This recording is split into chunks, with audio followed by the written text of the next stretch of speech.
So guys, we are back in Grow Garden on Roblox, and in today's video, I'm going to be giving you guys 10 very good, useful tips that I recommend everybody watching doing, no matter where you are in the game. If you're a brand new player, or if you have tons of bone blossoms and raccoons. Probably one of these tips you might overlook and could be very useful. Now, before we get into the video, please make sure to like and subscribe. And now let's get into the video. So, you'll probably notice what keeps popping up on my screen. Blood Kiwi helped an egg hatch blank seconds faster. Now, what is the big deal of this? Blood Kiwis are a pet, no longer obtainable. But that is okay, because with the trading update, you can actually trade for them. And I highly recommend, if you are an endgame player especially, that you get a full team of Blood Kiwis. Currently, I am sitting with 8 Blood Kiwis, but only 7 equipped, because I only have 7 slots to equip pets. But they are so very useful. Now, you'll probably notice if you look down here, I am sitting on 1,002 Zen eggs and a bunch of other eggs. And essentially, these Blood Kiwis help boost how quickly you can open these eggs. Now, okay, they only shave off, let's just round it up to a minute, even though it's 14 seconds less. That doesn't seem like it would help massively, but it does. And keep in mind, these are low-level blood Kiwis. Higher you level them up, the more time they shave off. However, with them all stacked, you can reduce these by a ton of time. These normally take like 4 hours to hatch, and now they take me around an hour and a half. Hour and a half to hatch a 4-hour egg is wild. So I highly recommend you getting a full team of Blood Kiwis so you can hatch your eggs hundreds and hundreds of times more efficiently. Because it would normally take me a couple months to hatch all these Zen eggs, but now I feel like I can do it in a lot less, closer to a month, and get that Kitsune that's waiting for me a lot quicker. So yes, that is the first tip of many, and that is using a Blood Kiwi. Now, if we are going to be talking about pets, another tip I recommend doing is feeding your pets. Super basic, feeding your pets helps level them up. And leveled up pets are just better and worth more value in the trading market. Now, why am I telling you to make sure you feed your pets? Because I know it's something I always overlook. Let's actually look at these blood Kiwis. Look at all of them. They are all starving. Why? Because I always overlook feeding them. Because it's just something I don't think about. I place them down mindlessly and then don't think about feeding them later on. If I always was on top of feeding all my pets, I'd have so many level 50 pets. That is just how much time you are wasting. You need to be feeding your pets. And it is actually very easy to feed your pets, especially if you are a good player or just like me who is pretty decent. I, myself, have multiple bone blossoms. And what I just like to do is occasionally just grab a bone blossom and feed it to them. I need to make sure I'm more on top of it, so I want you guys to also be more on top of it, because you are just wasting so much valuable time not feeding your pets. So yes, the second tip is always making sure your pets are at full hunger, especially before going AFK. Now, my third tip is also about pets, and it's actually ostriches. Ostriches are obtainable from the paradise egg that is usually in stock like once a day, maybe a couple times every 2 days. Highly recommend getting a ton of ostriches, at least a full team of them. And I say at least a full team of them because you'll see why in a couple minutes. But the ostriches essentially will boost how much age your pets are hatched with. So now what I do is I place my Blood Kiwis down, place my eggs down, boom, I get them hatched super quickly. Then what I do is I go grab my ostriches, equip them. Keep in mind, I can only equip 7 ostriches, but I am still occasionally getting a level 50 pet, but at least always getting a pet in the low to mid 40s, which is very good for, trying to get pets with higher pet mutations. And for another reason, which I will discuss later in the video. But if you don't know, this isn't going to be one of my tips, but it's also the Pet Mutations machine. You need to make sure if you have level 50 pets that you aren't trying to use for a different reason, which I'll talk about later in the video, then you have to be putting it into the Pet Mutations machine. Almost always while I'm hatching eggs, I will get a level 50 pet, and that's only with 7 ostriches. And if I don't get a level 50 pet, it's extremely close to it, so I can either use level up lollipops or treats or just feed it, depending on how good the pet is. But I just hatched this one about 15 minutes ago, and boom, I popped it into the Mutations machine. Now, obviously, this isn't the best pet in the game, but if it does get a decent mutation on it, it will gain a ton of value, such as Ascended or Rainbow or Shocked or Radiant. Those are very, very good mutations that I am hoping to eventually get. And you will get if you do this enough times. So yes, ostriches are extremely, extremely good. And if you have high level ostriches, like 50 and above, and you have 8 of them, you will almost always be guaranteed a level 50 pet. And that is just wild, because you can spam the mutations machine and get all those rare mutations. So yes, my number 3 tip was to use ostriches and always be using ostriches while opening eggs. Now, my 4th tip is a interesting tip that, well, I don't think I can cover it fully in this video, but I will eventually release a video on it later on, and that is actually alt accounts. If you don't know what an alt account is, it's an alternative account or an extra account to play the game with. Personally, I have my Noob to Pro account, which is used for my Noob to Pro series. I have my grinding account, which I grind on.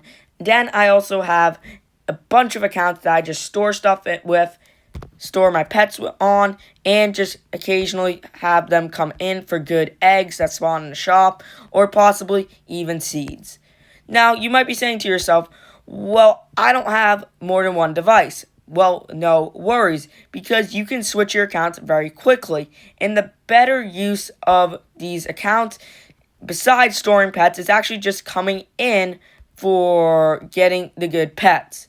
Now, what you can do is, let's say there's a good pet shop stock. So let's head over to the pet shop now. Okay, so I'm at the pet shop now, and let's say there is a good pet in stock, or a good egg in stock. Okay, just common eggs. But let's say it was a bug egg in the stock. Well, what you can do is you can hop on multiple different accounts and buy the eggs. Now, you can just grind up manually on each account, or you can do the more effective thing, which is actually getting the trading tickets and giving them around 100 billion shekels each. That is what I do. I give my accounts 100 billion shekels. And this is just a very good number because you can afford anything in the game and be able to afford multiple of them. But at the very least, have 15 billion, because the most expensive thing that will spawn in the shop will be 10 billion, which is a lot of shekels. I will make a full video eventually on how to properly use alt accounts. If you guys want to see that, just let me know down in the comment section if you want to see a full video on how to use alt accounts, because there's a lot more complicated things you can do with them and ways to set them up. But now, speaking of setting stuff up, it's actually how you go AFK. So yes, the 5th tip I'm going to give you guys is actually AFKing with purpose. AFKing, or just simply leaving the game while the game plays, can be done in a couple different ways.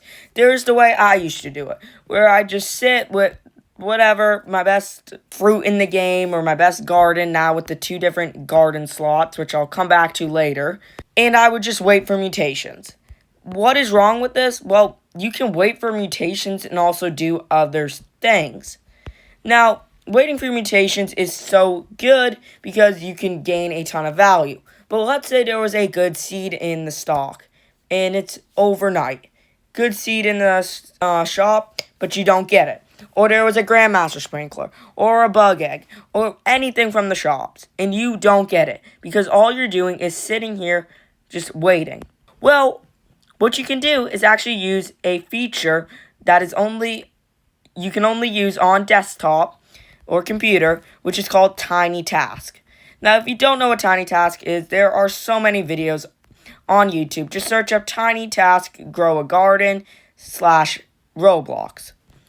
Searching that up, you'll come to a lot of videos where it teaches you how to use something called a macro. Now, if there's just one singular shop you wanna get seeds from or something, you can go ahead and do that, and that is fairly simple to macro. Now, more complex movements are a lot harder to macro, and you might need a YouTube tutorial to learn how to do that. But you can essentially be playing the game while not actually playing the game, because all you have to do is record the movements you want to do overnight, and it will continuously be playing them for you throughout the night. So let's say throughout the night you want to go to Seed Shop, Gear Shop, and Egg Shop. You can do all that and get everything that comes into stock. You can set it up to do that. And there are so many YouTube videos out there, and I highly recommend checking them out. But if you guys want to see me make one, I will make one. Just comment down below, and if enough people want me to, I will do it. So yes, that is, I believe, the my sixth tip actually to get better at the game. And this is probably one of the better ones that I highly recommend you listening to. However, mobile players, I am sorry, but you cannot use a macro, and you cannot get Tiny Task. Okay, my next tip is actually similar to the one I just talked about with AFKing to get mutations. AFKing, or just sitting away from the screen overnight or whenever while you're at school, whatever you're doing, is a great way to get mutations, but it's really not the only way. And there's actually a few different ways that will lead into other tips. But the main one that I want to tell you guys about is actually sprays. Mutation sprays are so very good. You can get mutations that you can't normally get or that are more rare very quick and easily. Now you can craft these, or if you guys watching this very close to when this video is released, you will see this pig guy here. You talk to him and you click view rewards. You will see it is extremely common for you to get the mutation spray burnt, and the mutation spray fried, and the sprayed honey glazed. Those are extremely easy to get, and I highly recommend stockpiling as many of those as possible. Doing that is just so useful, because you could get a bone blossom, and it could be worth 200 million base value, but putting all these mutations on it can really increase the value by a lot. So yes, if you don't know, mutations increase the value of a plant by a specific multiplier, which you can search up on the Grow Garden wiki. But basically, if you just want to get the mutations quicker, you can just use mutation sprays. However, let's say you got a super rare mutation on your horn dino shroom, such as Touchdown, but you want your bone blossom to get it. Obviously, you can't just magically steal it and bring it to the bone blossom, because that's not how it works. But what you can do is use the TRex Pet, which I will show you right now. So this is what the TRex Pet looks like right here. And essentially, if you have a fruit in your garden with a specific mutation, you can actually use the T-Rex to move the mutation from one plant to another. And the Spinosaurus works very similar. And I will have a full video out on my channel on how to actually use pets to get better mutations, because there are just so many, such as the butterfly, the dragonfly, so many. But yes, that is my next tip, which is using sprays in certain pets. Now, sprays. My, I believe, 8th tip is actually how to get those sprays and other items. There are so many items that you need in this game to become an end game player, or essentially completing most of the game and just being an extremely rich player. And a lot of those items come from crafting. There are 2 types of stuff you can craft, and there's 2 different crafting tables to divide up those 2 things you can craft. The first group of items you can craft are the seeds. These are the seeds that grow into fruits. I don't recommend crafting these unless you just have these lying around in your garden. But don't go out of your way to craft these, because they won't always be very good. And if they are going to be very good, or if people found a method or something or anything, then, well, you'd probably know, because people will be talking about it a lot. But the main thing you should be focusing on is this crafting table, which has a lot of stuff in it, such as the lightning rod and the recently added tanning mirror and reclaimers and sprinklers and eggs and toys. But most importantly, there are these sprays. These sprays are so very good, and they are only obtainable from, well, this shop and possibly the spray merchant, but the spray merchant doesn't very rarely spawn, so I highly recommend crafting a lot of stuff. The main things you want to focus on crafting are sprays and reclaimers. Sprays and reclaimers are going to be the most useful for the majority of players in the game. Now, if you have a ton of bee eggs and a ton of honey, definitely recommend crafting the anti-bee eggs. However, there is the honey bee merchant where you can actually get honey and actually, well, get the eggs and a bunch of other stuff. So I highly also recommend getting some pets that can give you the pollinated mutation. So that is my 8th tip. Now, my second to last tip is actually going to be sprinklers. Sprinklers can make or break your garden. If you don't know what a sprinkler is essentially something that will boost. It's like a water in can, if you probably know what that is. And essentially a sprinkler does what a watering can does, but hundreds and hundreds of times better. There are 5 main sprinklers that are attainable in the game, plus some craftable ones. But the main ones you want to focus on is the basic sprinkler, the advanced sprinkler, the godly sprinkler, the master sprinkler, and the grandmaster sprinkler. Now, in that order, the basic sprinkler is obviously going to be the worst, and the grandmaster sprinkler is going to be the best, respectively. Now, basically what you want to do, and I'll be posting a video on this as well because there's just so much to talk about with this. But there's a couple ways to do it. But the new and improved way is just placing one of all 5 sprinklers and just waiting for massive fruits to grow. You can do this on any fruit in the game. It could be bone blossoms. It could be sugar apples. It could be carrots. It's not going to work well on carrots. It would be a waste on carrots. But it works on carrots. It works on any fruit in the game. And it will make them grow massive. And with those massive fruits, all they need is much little amount of mutations. And they'll just be worth so much more than a small fruit with a ton of mutations. So I highly recommend watching that video. It will be coming out very shortly after this is posted. And it will talk about the new and improved sprinkler method.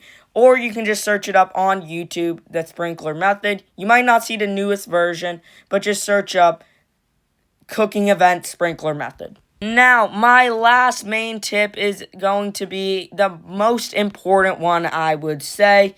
By far, that's not ult accounts, it's not ostriches, those are all great, but they're not all great without this one, and that's actually going to be going to the shop over here, scrolling down and seeing this area. It's called Pets, and you want to click on Free Upgrades.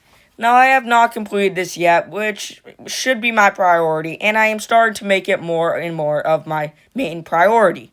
Free upgrades are wonderful. You can get more egg slots, so you can place down more eggs at once, which is just so very good.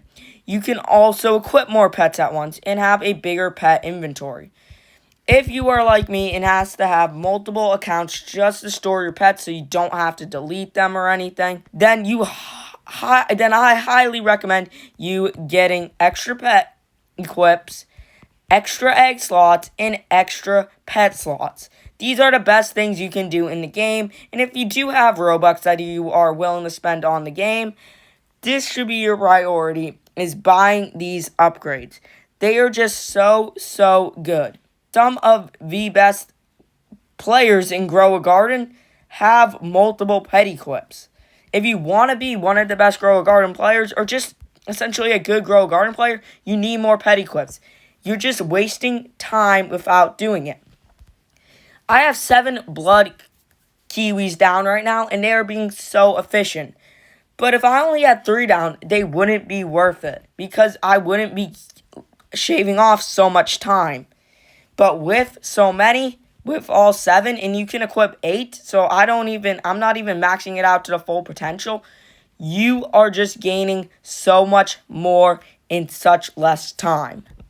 So those were the 10 main tips for this video, but I am going to give you one bonus tip.